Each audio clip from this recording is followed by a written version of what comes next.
Hey everyone, my name is Mike Henry, and this is my Procreate 4.2 demo for the piece I call Aunt Becky. So this is Aunt Becky, but before we dive into the actual creation of this, let's talk about some brushes. A lot of you are going to be asking about how I did the fur and how I did the hair. This here is the brush that I ended up using to make the fur. This is not a standard brush in Procreate, nor is it a brush created by somebody. This is just the flowing hair brush right here that is already in Procreate. It usually looks like this, and I just tweaked it. And so how did I tweak it? Let's go ahead and duplicate it so we can talk about how I tweaked it. If you go to the rotation, I turned it up to about 80, 85, I mean, it doesn't really matter. It doesn't really change it too much yet. And then we go into the scatter and turn it up, and you can see how the stroke changes. So just, tune it to where you like it. And so you can see right there, it gives a bit of that fur vibe. So I'm just going to delete it real quick and go back to my other one, which is the same thing basically. This is the brush that I used in order to create the fur. So let's set it to white just so you can see it right there. And that might be how her cuff is done. You can also see in the final piece that I have some light on it and some shadow, and that's really just done by selecting it and then using the same brush over it. Now for the other brush that I used, which is to do her hair. This is way simpler. It's literally just the streaks brush in the calligraphy section. You can see it's got a ton of corrective aspects to it, which was not really helpful or unhelpful for this. I just sort of left it like that and did the hair how I wanted it. So you can see here just using regular old orange and then creating a lighter color and then doing sort of the light on top of it. Right there, that's a better example of it. And then there you can see me following the stroke again, and then using a darker one for the underside. Of course, if I were doing this and meaning it, I would use some selections and I would be more careful. But this gives you in 2 seconds the gist of how I did this here with her hair. Now, I'll talk more about the exact look and feel of that when we get into it, so let's go ahead and get into it. So Becky originated as a sketch that I did a long time ago as just a random sketch sheet. You can see it right there for a split second, and then I cut her out of the sheet, convert her to black and white, and then start adding on to her to sort of fill out the rest of the image here. You can see in the rough, I'm just sort of playing around with who she is or what she looks like. We've got a little bit of a scarf you can see there that only barely makes it into the final, because once I decided to go with that furry collar, I just really like that. I wanted her to be really pale, but she's too pale here. We're going to spruce that up a little bit in a second with some extra saturation. But the thing here is I was just trying to go for brushes that felt a little bit more textured in general. So that's why we got this fur brush here that you can see where everything is more furry as opposed to me hand painting in all of the fur. And then that layer is duplicated and blurred just a little bit in order to give it a little softer vibe to it. You can see me here playing with all of these brushes, and that's how I got to those two that I was showing before. By the way, the hat is done with the same fur brush. I just went in with a hard eraser and shortened all the little furs coming off of it to make it look like it's got a shorter fur vibe to it. For the skin and some of these paint effects, it's just basically picking some textured paintbrush from Procreate, nothing special there. And then I tried to keep things just sort of as raw as possible and as simplistic as possible.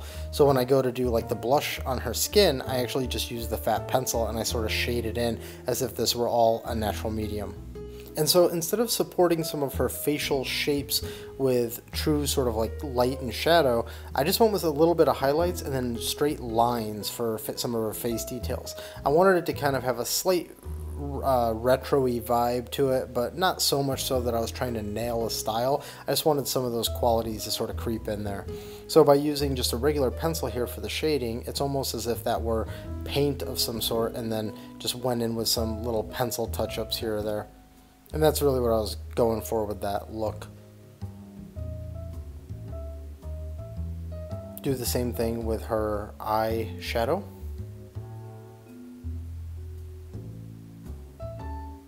Her eyes have a little bit more detail than some other aspects of her, but it's all still done with the same brush that I did her skin with.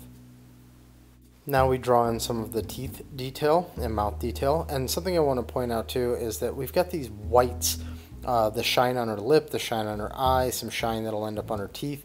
One thing that really sells this image is that all of those shines are on the topmost layer, unaffected by anything, and that really makes this pop. It makes those parts of her look really wet, and then the rest of the dryness, and then just sort of like all these materials coming together is what really sells it. Now the way this fur was done here, the shadowing, is just by selecting that fur using that same brush, basically repeating the exact same methodology as the core of the fur, just in the shadow. And then we're keeping this shading on her coat textured, but very simplistic. Now my words are falling behind on the speed of the image. Let's start talking about the hair. You can see each one of these bigger chunks of hair is all on its own layer, and then that way I can turn each one of them on and off and then focus on the shadowing for each one. Overall, this is not a very complicated piece, but it got complicated because sometimes when it's simpler, I'm a little bit more abusive with how many layers I'm using. So this piece became a bit of a layer problem actually, despite its simplicity. So we've got all these little individual hair ribbons, let's call them, and then we've got a shadow layer applied on each one of those, and now we're doing a highlight layer on each one of those. And then that highlight layer will eventually get there, right there, duplicated and blurred in order to sell the shine.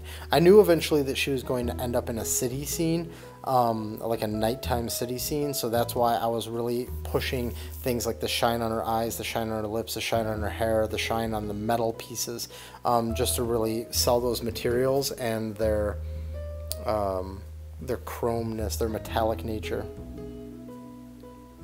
So now we're putting in some bounce throughout the hair, coming off of the fur. And then in order to really sell the image and the vibe I was going for, I wanted the background to have that bokeh look. So if you go in, there's actually brushes for that in Procreate, but they're not totally perfect, so I really had to tweak them. You can see there are some rim lights added, some colorization change. It gets a little bit warm there, but then I sort of cool it off again in a second, and I put in the little breath there at the end. And see, you can see there she gets a little desaturated. And I brought that one sort of bokeh bloom down so that it didn't detract from her. And so that's really it. I just kind of like the idea of this fun little piece, you know, Aunt Becky coming to visit you in the big city and all that. Oh, y'all live here? That's so exciting, you know, that type of thing. So just a fun one, and thanks for watching. If you enjoyed it, please consider liking and subscribing. I hope you liked the sort of deeper look into some of the brush choices there, and I'll see you on the next one. And if you're looking for me on the internet, these are the places where you can find me.